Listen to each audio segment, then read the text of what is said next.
एक तरफ की बात थी कि लोगों को राहत पहुंचाने के लिए ये कदम उठाया गया है, लेकिन जहां पर जमीनी राब्तों की बात हो रही है वहीं पर हवाई यात्रा या फिजाई सफर भी आसान बनाने की कोशिशें तो हुई, लेकिन मुश्किल बनता चला जा रहा। आज आप दुबई जाएंगे, मलेशिया जाएंगे, ढाका जाएंगे तो बड़ी आसानी के साथ और कम किराए में आपका सफर होगा, लेकिन आप श्रीनगर से दिल्ली जाएंगे या दिल्ली से श्रीनगर आएंगे या दिल्ली से जम्मू तो शायद सफर बहुत आसान तो है, मगर बात जब किराए की है तो बहुत मुश्किल हो जाएगा। गौहर, बिल्कुल, जिस तरह से आए रोज़ हम ये खबरें भी नशर कर रहे हैं कि विंटर्स के दौरान अक्सर बेशतर हम देख रहे हैं कि जो हवाई सफ़र है वो महंगा होता जा रहा है और फ़िज़ाई किराए में लगातार इजाफा देखने को मिल रहा है और दिल्ली से श्रीनगर का जो हवाई सफ़र है वो मज़ीद महंगा होता जा रहा है। अगर हम श्रीनगर से दिल्ली का किराया देखेंगे तो तकरीबन 15,000 रुपये दिल्ली से श्रीनगर, और अगर दिल्ली से मलेशिया तक का सफ़र देखें तो सिर्फ 10,000 रुपये में आप मलेशिया का सफ़र कर सकते हैं।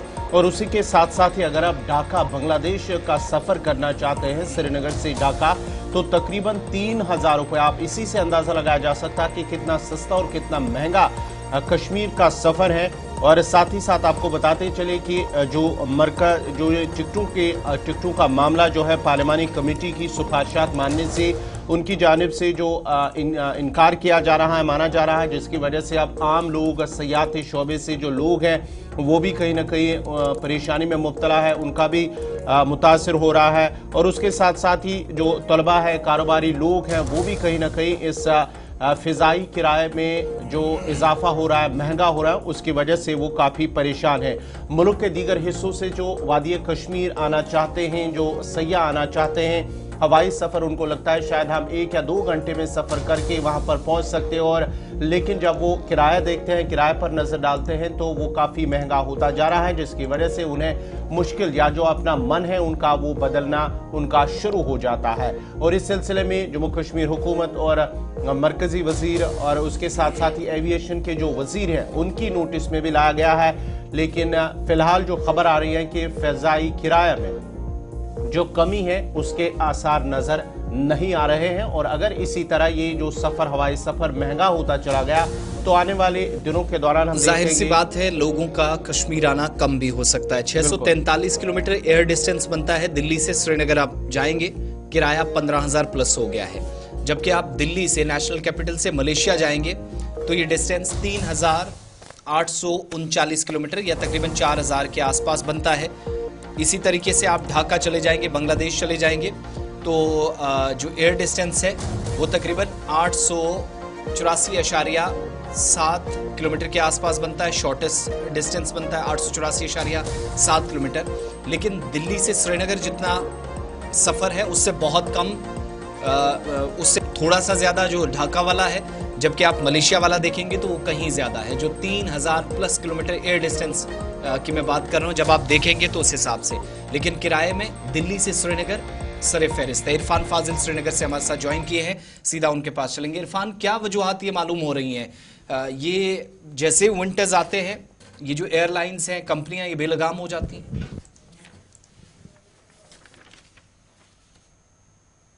इसके हवाले से मैं बात करना चाहूंगा। बेलगाम तो हो जाती है, मगर साथ ही साथ अब मैं कहूंगा कि अब हम लोग भी थक गए हैं। ये बात सरकार तक, एविएशन तक, मिनिस्ट्री तक पहुंचाते पहुंचाते कि आखिरकार ये मामला ठीक नहीं हो रहा है। क्योंकि मुझे याद है लास्ट टाइम हमने गुलिस्तान न्यूज में इसमें एक मुहिम चलाई थी, एक रिपोर्ट कंटिन्यूसली की थी सलाम जेके में ही। उसमें बहुत सारी बातें डिस्कस हुई थी टूर एंड ट्रैवलर्स के साथ, टूरिज्म प्लेयर्स के साथ। उसके बाद एलजी सर ने भी कहा था कि इस पर जो है कैपिंग की जाएगी। वो कैपिंग जो है मैं कहूंगा कि तकरीबन 1-1.5 साल और गुजर चुका है, मगर अभी तक उसमें कोई, वो कहते हैं, टॉस कॉइन नहीं हुई है। दूसरी जानिब अगर मैं बात करूं ट्रैवलर्स को लेकर, स्टूडेंट्स को लेकर, या फिर इनफैक्ट जो पेशेंट्स होते हैं जो इलनेस के लिए बाहर जाते हैं, जिनको इलाज मुआवजे के लिए बाहर जाना है या फॉरेन डेस्टिनेशन जाना है ऑपरेशंस के लिए या बाकी चीजों के लिए, मुझे बताइए जब आप श्रीनगर से ट्रैवल करते हैं या दिल्ली से श्रीनगर आते हैं तो 15,000 20,000 रुपए का टिकट, आप खुद अभी ढाका की बात कर रहे थे जो कि एक सबसे लोएस्ट फेयर है, that is also an international destination. When we talk about the Dubai, आप रिटर्न देखिए टू एंड फ्रो में 15 से 20,000 रुपए आपकी टिकट मिल जाती है।